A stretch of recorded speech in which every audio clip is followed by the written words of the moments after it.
going, guys, and welcome to the channel. Now today, as you can see from the title, I'm going to be showing you how to access a hidden computer to gain access to your coolant temperature. Now I know 90% of you know how to do this. This is more sort of aimed towards people who don't, maybe just bought an Astra VXL or just an Astra H and don't know how to get into it, because as you will know, the newer Vauxhalls don't have the coolant gauge on the dash. But actually this is because it's all monitored by the ECU now, not like back in the day where it's obviously it was just like a temperature thing, but whereas now it all goes through the ECU, monitors the temperature, obviously the coolant temperature, and if there's a problem it'll throw a light up rather than relying on us humans to keep an eye on the gauge ourselves. It'll just throw a light up if the car overheats. But again, because it goes through the ECU, you can access it if you do want to see the coolant temp yourself.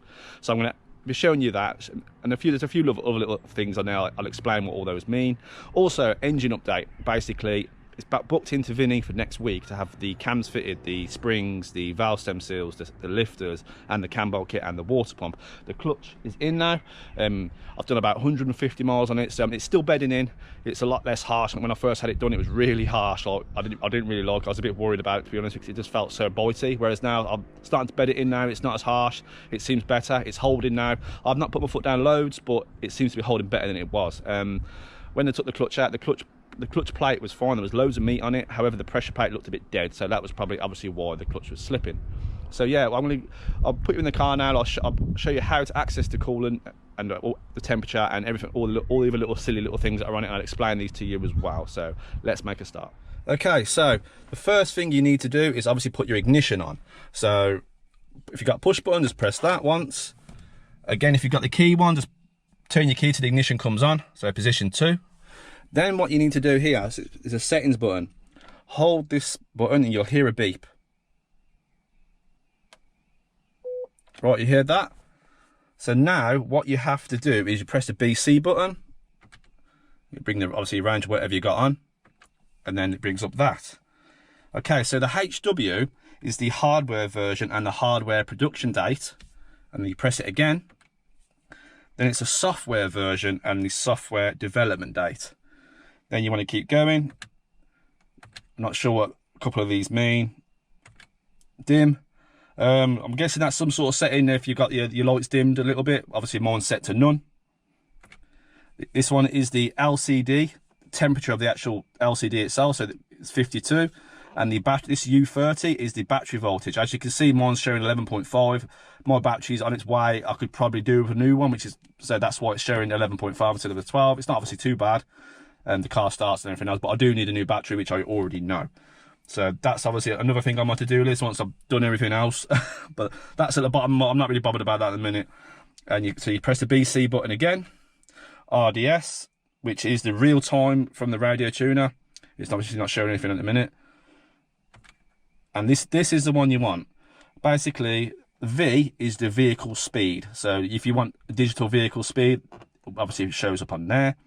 And here is your temperature. So it's T82. So currently the car is 82 degrees. The coolant temp is 82 degrees. So this is the sort of one you want. If you want to, so V, look, you're looking for V and T together when you scroll through pressing the BC button. Obviously it pops up with 82 or whatever your car temperature is. So it's quite handy if you're bleeding your car. I used it for when I changed my turbo. Obviously I dropped all the coolant out of it.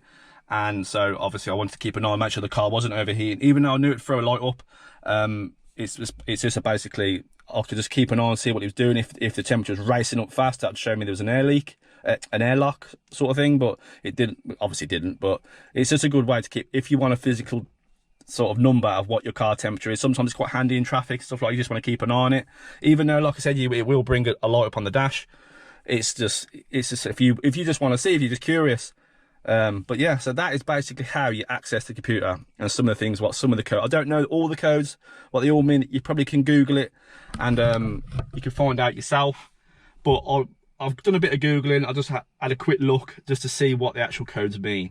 And just sort of the main important ones to me, I think the battery voltage is important and obviously the coolant temperature is important. So they're sort of like the two main ones I'll probably use. If I was going to use it, I'd use this for. But other than that, again, I think, like I said, I think it's because it makes it less cluttered on the in the gauges, not having a coolant one there as well. But like I said, the coolant is managed by the ECU. So obviously, if there's a problem, you'll know about it. It'll throw a lot up rather than you looking down and your car it's in the red, you know. So yeah, so that is how to access the hidden gap computer. So I'm sorry it's a little quick one, you know. Like I said, I'm not trying to teach anyone how to suck eggs, you know. A lot of you already know how to do this. Yeah, I know, but we've all had to have a look ourselves, haven't we? We've looked online when we first got an Astra H or VXR. You've had to Google it to find out how to do it or find out of someone else. This is more basically way of me telling you how to do it if it's something you don't already know. But yeah, I'm looking forward to getting all the engine done, guys. I know, fair play to Vinny if you're watching, mate. Thanks again. You know, I'm really looking forward to coming down and seeing you again and having all the car done. Like I said, that will be next week. So the next video will be that. I'm not too sure if it's going to be 1 or 2 videos because it's going to be a long day. I don't know if to break it up into 2, but we'll see how the day goes.